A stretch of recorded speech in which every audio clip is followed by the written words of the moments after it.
ಯಾರೆಲ್ಲ ಹನುಮಂತನ ಭಕ್ತರಿದ್ದೀರೋ ಎಲ್ರಿಗೂ ನಮಸ್ಕಾರ. ಮಂಗಳವಾರದಂದು ಬೇಗ ಎದ್ದು ಹನುಮಂತನ ಪೂಜೆ ಮಾಡೋದ್ರಿಂದ ನಿಮಗೆ ಹನುಮಂತನ ಕೃಪೆ ಸಿಗುತ್ತೆ. ಹಾಗೆ ಮಂಗಳವಾರ ಯಾವ ಕೆಲಸ ಮಾಡಿದರೆ ಆಂಜನೇಯ ಸ್ವಾಮಿಯ ಆಶೀರ್ವಾದ ಸಿಗುತ್ತೆ. ಮಂಗಳವಾರ ಒಮ್ಮೆ ಈ ಕೆಲಸವನ್ನು ಮಾಡಿ ನೋಡಿ. ಈ ವಿಡಿಯೋದಲ್ಲಿ ಪೂರ್ತಿ ವಿಷಯನ ತಿಳ್ಕೊಳ್ಳಿ, ಸ್ಕಿಪ್ ಮಾಡದೆ ನೋಡಿ. ಹಾಗೆ ನನ್ನ ಚಾನಲ್ ಇನ್ನೂ ಸಬ್ಸ್ಕ್ರೈಬ್ ಮಾಡಿಲ್ಲ, ಸಬ್ಸ್ಕ್ರೈಬ್ ಮಾಡಿ, ಒಂದು ಲೈಕ್ ಕೊಡಿ, ಶೇರ್ ಮಾಡೋದನ್ನ ಮರಿಬೇಡಿ.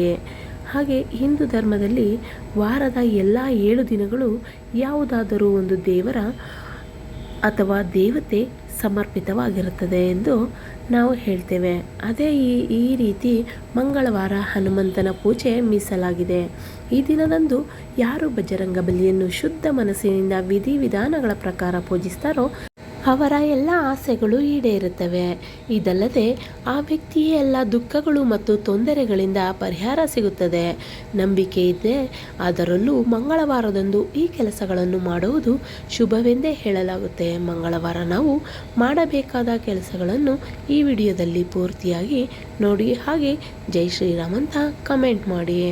ಬಜರಂಗ ಬಲಿಯ ಪೂಜೆಯ ಸಮಯದಲ್ಲಿ ಅವನಿಗೆ ಒಂದು ವೀಳ್ಯದೆಲೆಯ ಹಾರವನ್ನು ಅರ್ಪಿಸುವುದು ಪ್ರಮುಖವಾಗಿದೆ. ಈ ರೀತಿಯಾಗಿ ಆಂಜನೇಯ ಸ್ವಾಮಿಗೆ ವೀಳ್ಯದೆಲೆ ಹಾರವನ್ನು ಸ್ವಾಮಿಗೆ ಹಾಕೋದ್ರಿಂದ ಶೀಘ್ರದಲ್ಲೇ ನಿಮ್ಮ ಸಂಕಷ್ಟಗಳು ದೂರ ಆಗುತ್ತೆ. ಅದರೊಂದಿಗೆ ಆಂಜನೇಯ ಸ್ವಾಮಿಗೆ ಲಡ್ಡುಗಳನ್ನು ಕೂಡ ಅರ್ಪಿಸಬೇಕು, ಅದನ್ನು ಗಮನದಲ್ಲಿ ಇಟ್ಕೊಳ್ಳಿ. ಹಾಗೆ ಮಂಗಳವಾರ ದಿನದಂದು ಬ್ರಾಹ್ಮಿ ಮುಹೂರ್ತದಲ್ಲಿ ಎದ್ದು ದೈನಂದಿನ ಕಾರ್ಯಗಳನ್ನು ಮುಗಿಸಿಕೊಂಡು ಸ್ನಾನ ಮಾಡಿ ಶುದ್ಧರಾಗಬೇಕು. ಅದಾದ ನಂತರ ಸ್ವಚ್ಛವಾದ ಬಟ್ಟೆಗಳನ್ನು ಧರಿಸಿ ಮತ್ತು ಆಂಜನೇಯ ಸ್ವಾಮಿ ದೇವಸ್ಥಾನಕ್ಕೆ ಭೇಟಿ ನೀಡಿ ಆತನನ್ನು ಪೂಜೆ ಮಾಡಿ.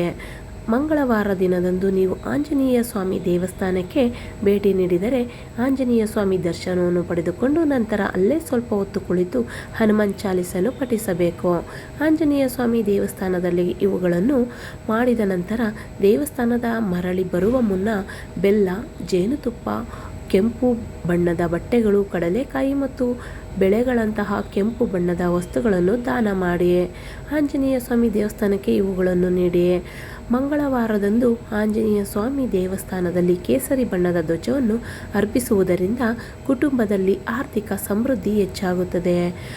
ಹನುಮನು ನೋಡಿಕೊಳ್ಳುತ್ತಾನೆ ಎನ್ನುವ ನಂಬಿಕೆ ಇದೆ. ಅಲ್ಲದೆ ಹಾಳಾದ ಕೆಲಸ ಮತ್ತು ಅರ್ಥಕ್ಕೆ ನಿಂತು ಹೋದ ಕೆಲಸಗಳು ಸ್ವಯಂಚಾಲಿತವಾಗಿ ಸುಧಾರಿಸಲು ಪ್ರಾರಂಭಿಸುತ್ತವೆ. ಮಂಗಳವಾರದಂದು ಹಿಟ್ಟಿನಿಂದ 5 ದೀಪಗಳನ್ನು ಮಾಡಿ ಅವುಗಳನ್ನು ಆಂಜನೇಯ ಸ್ವಾಮಿ ದೇವಸ್ಥಾನಕ್ಕೆ ತೆಗೆದುಕೊಂಡು ಹೋಗಿ ದೇವಸ್ಥಾನದಲ್ಲಿ ಆಲದ ಮರದ ಎಲೆಯ ಮೇಲೆ ಆ ದೀಪಗಳನ್ನು ಇರಿಸಿ ಅಲ್ಲಿ ಆ ಹಿಟ್ಟಿನ ದೀಪಗಳನ್ನು ಬೆಳಗಿಸಿ.